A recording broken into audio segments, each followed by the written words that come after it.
ভগবান শ্রীকৃষ্ণের প্রভাসযোগ্য লীলা। আর এই লীলা আস্বাদন করতে গেলে আমাদেরকে মধুময় সুধাম বৃন্দাবনে যেতে হবে। মায়েরা সকলে যাবেন তো? মায়েরা, হ্যাঁ, কারা কারা যাবেন না একটু হাত তুলুন তো। নিতাই গৌর প্রেমানন্দে হরি বল। তবুও হাত উঠছে। এইবার দেখি কারা কারা যাবেন, একটু হাত তুলুন। বাহ, হাতগুলো নামাবেন না, দাঁড়ান, তুলে রাখেন, তুলে রাখেন। হ্যাঁ, সবাই তুলে রাখেন। এইবারে কথা দিন, এক মনে যাবেন বৃন্দাবনে। এক মনে কথা দিচ্ছেন। সরকারের দিব্যি, দিব্যি না দিলে ঠিক পরিষ্কার হয় না। সরকারের দিব্যি, ঠিক আছে, এক মনে আপনারা যাবেন। আচ্ছা, এক মন আছে কিনা একবার চেক করে দেখবো। দাঁড়িপাল্লা দেখবো, একটু দেখে নেওয়া যাক। এক মন কত সেরে হয় বলুন তো? কত সেরে হয় এক মন? 150 বলছে, 150 সেরে হয়। আপনাদের দিকে কত? হুগলিতে 65। কত মা বলুন? 40 সেরে হয় এক মন। ভগবান যখন এই জগতের প্রতিটি জীবকে সৃষ্টি করেন, ভগবান এক মন দিয়ে পাঠিয়েছেন। এক মন দিয়ে পাঠিয়েছেন। মনের পুণ্যমান কত? 40, তাই তো? এইবারে ভেবে দেখুন, একটা ছেলে যখন জন্ম নিল, 40 নিয়ে জন্ম নিল। আস্তে আস্তে যখন প্রাপ্তবয়স্ক হয়, বাবা মা তার জন্য বিয়ের ব্যবস্থা করে তো নাকি? হ্যাঁ, তাহলে বাড়িতে একটা কি নিয়ে এলো? স্ত্রী নিয়ে এলো। হ্যাঁ, স্ত্রীকে কতটা, স্ত্রীকে তো কিছু দিতে হবে নাকি? কতটা দেবেন? আপনার কাছে আছে 40, স্ত্রীকে তো কিছু দিতে হবে। কতটা দেবেন? মায়েরা কতটা নেবেন আপনারা জানেন না? হ্যাঁ, স্ত্রীর আরেক নাম কি? সহধর্মিণী। আরেক নাম কি? বউ। আরেক নাম কি? ঘরণী। আরেক নাম হলো অর্ধাঙ্গিনী। তাহলে কতটা অংশীদার? ভাগিদার কত? 40-এর অর্ধেক। তাহলে অর্ধাঙ্গিনীকে, স্ত্রীকে দিয়ে দিলাম 20, বাকি রইল কত? 20। কিছুদিন পরে 1 বছর যায়, 2 বছর যায়, 3 বছর যায়। 3 বছর পরে একটা ছেলের জন্ম হলো। ছেলেকে তো কিছু দিতে হবে নাকি? কতটা দেবেন? ছেলেকে অর্ধেকটা দিয়ে দিই। হ্যাঁ, 20 ছিল, অর্ধেকটা দিয়ে দিলাম, বাকি আমার কাছে রইল কত? 10। 1 বছর যায়, 2 বছর যায়, 3 বছর যায়। বাড়িতে ওই ছেলেটা আস্তে আস্তে করে যখন যৌবনে পদার্পণ করলো, ওই ছেলেটাকে তো বিয়ে দিতে হবে নাকি? বাড়িতে একটা বৌমা আনতে হবে না? বৌমা বৌমা বৌমা আনতে হবে না? বৌমাকে তো কিছু দিতে হবে। আমি কেন বৌমা বললাম বলুন তো? জানেন, কারণ এখনকার দিনে সত্যি কথা বলতে বৌমা পাওয়া যায় না। এই জেনারেশনে যারা এখানে মায়েরা আছেন, আমি এনাদের কথা বলছি না, এই যে এখন যে এই 10 বছরের মধ্যে যারা বিয়ে টিয়ে করেছে আর কি, বৌমা পাওয়া যায় না, বোমাই পাওয়া যায়। বোমা এই আপনাদের এইখান থেকে, এটা তো হুগলি জেলা, এখান থেকে তারকেশ্বর বেশি দূরে নয়। তারকেশ্বরে আমার একটা বন্ধুর বাড়ি আছে জানেন। এখন ওই বন্ধুর, আমার বয়সী, একই বয়সী, আমার বন্ধুর যে ভাই, 3 ভাই। হ্যাঁ, আমার বন্ধু হলো বড়। একজনের বয়স 30, আরেকজনের বয়স 28, আরেকজনের বয়স 26। 3 জনেরই কারোর বিয়ে হয়নি। হঠাৎ একদিন আমাকে কাকু ফোন করছে, মানে আমার বন্ধুর বাবা ফোন করছে যে, বিষ্ণুবাবু তোমার বন্ধুর তো বিয়ের আয়োজন করেছি, তা একটু তোমাকে দেখভাল করতে হবে, এই এসে একটু তদারকি করতে হবে। আমি বলি, কাকু ফাল্গুন মাসে বিয়ে ব্যবস্থা করেছেন, আর ফাল্গুন মাসে তো যাওয়া সম্ভব নয় আমার পক্ষে। ফাল্গুন মাসে আমার পক্ষে যাওয়া সম্ভব নয়, কারণ প্রচুর প্রোগ্রাম রয়েছে। তবে আমি যদি ওদিকে কখনো যাই, আমি অবশ্যই যাব। এই কিছুদিন পূর্বে আমার এই তারকেশ্বরের কাছে এক জায়গায় প্রোগ্রাম ছিল। হ্যাঁ, হঠাৎ করে বিয়ে হয়ে গেছে ফাল্গুন মাসের প্রথমের দিকে। আমি ঘরের মধ্য থেকে ঢুকলাম। এবার ওই ঘরটা যেই দিকে, এরকম রাস্তার ধারে ঘর।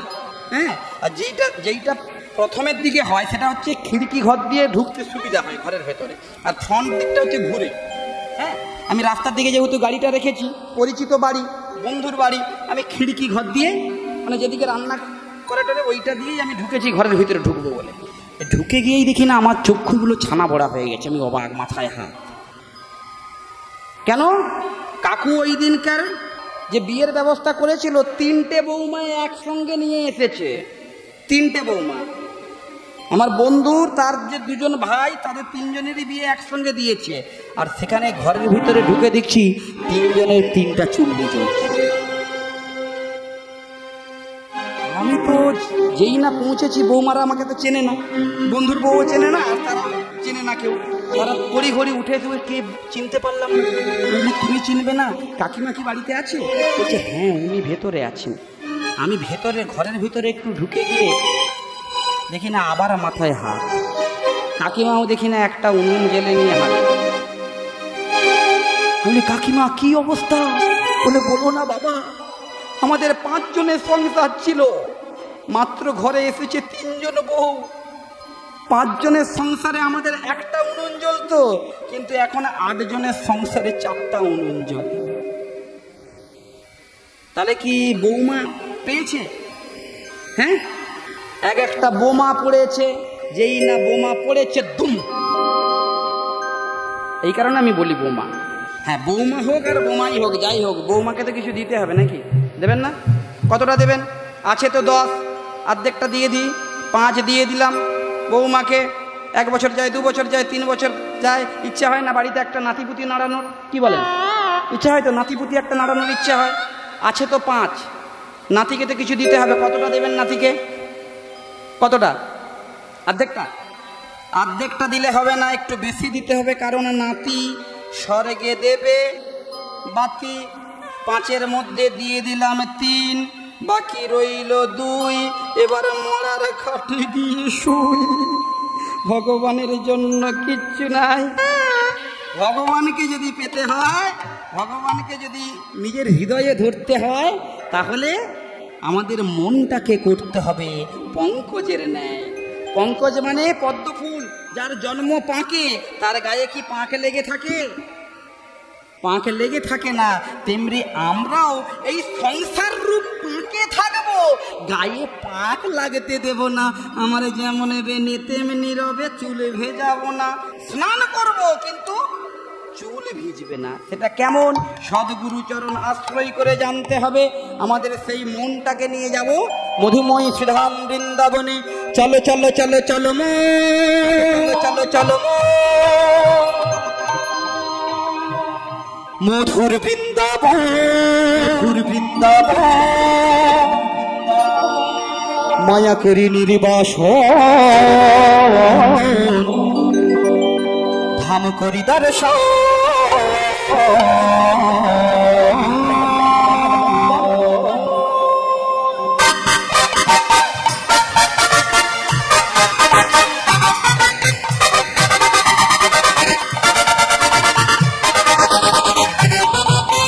চলো চলো চলো মন মধুর বৃন্দাবন, মায়া করি নির্বাসন, ধাম করি দর্শন।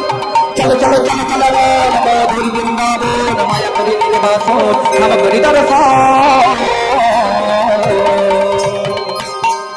বৃন্দাবনে দেখবি সদা মদন, দেখবি সদা মদন। ভক্তমণ্ডলী, ভক্তিমতী মা, এই গানটাও আমার লেখা আর সুরটাও আমার তৈরি করা। গানটাও আমার লেখা, সুরটাও আমার তৈরি করা। সেই গানে আপনাদেরকে একটু করে করতালি দিতে হবে, হাতগুলো প্রত্যেককে তুলে। প্রত্যেকে এইভাবে দিয়েছিলেন। বৃন্দাবনে দেখবি সদা মদন,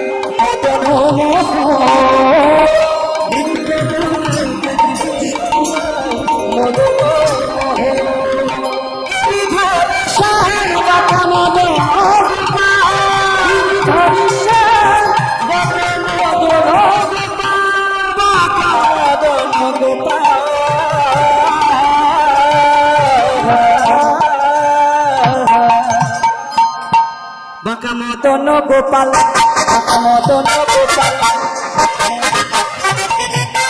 চলো চলো চলো চলো মধুর বৃন্দাবন, মায়া করি নির্বাসন, ধাম করি দর্শন।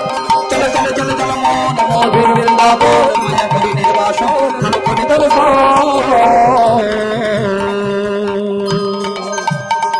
দেখবি মা যশোদা পিতা নন্দ যত সখা, যত সখা। দেখবি মা যশোদা পিতা নন্দ যত সখা,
মায়েরা, নবদ্বীপে থাকলে একজনের ধ্বনি দিতে হয়, জয়ের ধ্বনি। কার বলুন তো, জানেন?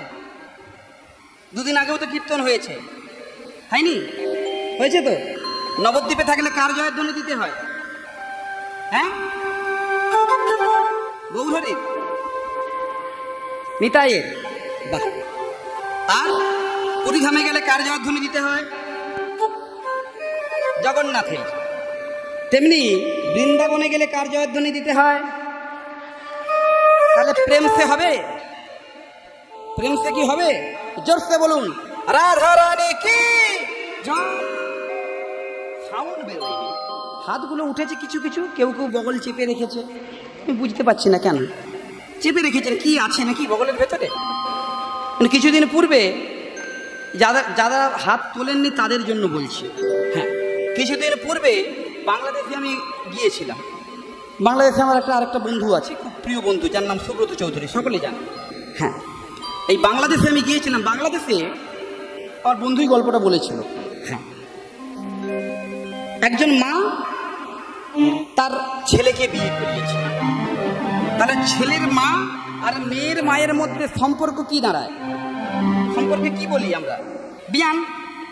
এখন ছেলের মা মেয়ের মায়ের বাড়িতে গেছে। মেয়ের মায়ের বাড়িতে গিয়ে হঠাৎ করে দুপুরবেলার সময় গিয়ে পৌঁছেছে, ফোন টোন নেই, কিছু নেই, হঠাৎ গিয়ে পৌঁছেছে। পৌঁছে গিয়ে এমন সময়টা ছিল ওই কার্তিক অগ্রহায়ণ মাস, শীতের সময়। আর বাংলাদেশে কাঁথা সেলাই করার একটা সুন্দর প্রচলন রয়েছে। বাংলাদেশে সুন্দর সুন্দর কাঁথা বুনে আর কি, মানে যে আমরা যে বাচ্চাদের জন্য শীতের গায়ে দেওয়ার কাঁথা তৈরি করি না, বিভিন্ন রকম ওরা সুতো দিয়ে, দামি দামি সুতো দিয়ে কাঁথা তৈরি করে। আর মেয়ের মা ওই ঘরের ছাদে বসে কাঁথা সেলাই করছে। আর এমন সময় ছেলের মা বিয়ান গিয়ে পৌঁছেছে। যেই না পৌঁছেছে, ছেলের মা এসেছে বলে কথা, একটু খাতির যত্ন তো একটু বেশি করতে হবে। ছেলের মা না, কারণ কি? হ্যাঁ, ছেলের মাকে একটু বেশি করে না খাতির যত্ন করলে যদি আমার মেয়েকে কষ্ট দেয়, ভয় আছে এদিকে। হ্যাঁ, ছেলের মা এসছে, দিদি এসেছো, তুমি একটু দাঁড়াও, আমি একটু ঝট করে নিচে যাবো আর আসবো, নিচে যাবো আর আসবো মিষ্টি আনতে। হ্যাঁ, মিষ্টি আনতে নিচে যাবে আর আসবে। এমন সময় সর্বদার মিষ্টি ফিষ্টি নিয়ে এসেছে। এসেই দেখে ওই যে কাঁথাগুলো সেলাই করছিল না, মেয়ের মা কিন্তু নিচে দেখে গেছে, যাওয়ার সময় দেখে গেছে সে তো কাঁথা সেলাই করছিল। তার 8খানা সুতোর গুলি ছিল, 8খানা সুতোর গুলি ছিল। এসে দেখছে চক্ষু ছানা বড়া হয়ে গেছে। এই তো দেখে গেলাম 8টা, এখন কেন 7টা? একটা গেল কোথায়? ডাইরেক্ট কি বলতে পারবো দিদি? ছেলের মাকে ডাইরেক্ট কিছু বলতে পারবে? কারণ যদি অস্বীকার করে নিজেরই খারাপ লাগবে। যদি অস্বীকার করে কিন্তু চেক করতে পারবে না, না নিজের খারাপ লাগবে। আমার মেয়েকে গিয়ে আবার ওখানে গিয়ে কথা শোনাতে পারে, হ্যাঁ তোমার বাবার বাড়িতে গেছিলাম, আমাকে চোর বানিয়ে দিল, চোর বলে আমার নামে অপবাদ দিয়ে দিল, এটা তো বলা যাবে না। তাহলে একটু কায়দায় যদি ময়দাটা ভেঙে দেওয়া যায়।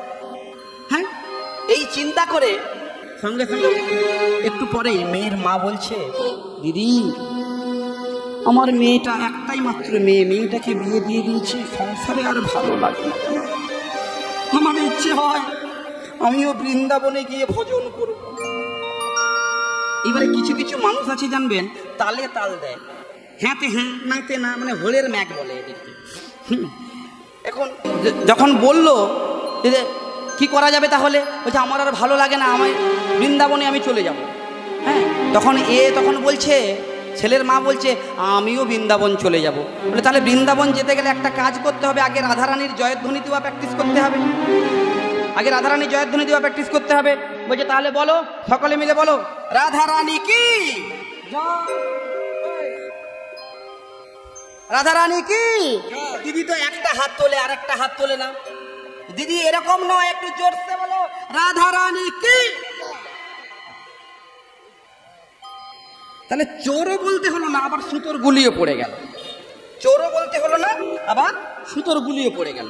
তেমনি আমরা আজকে বৃন্দাবনে এসেছি, সকলে মিলে প্রেম সে বলুন রাধারানী জয়, প্রেম সে বলুন রাধারানী কি, রাধারানী কি।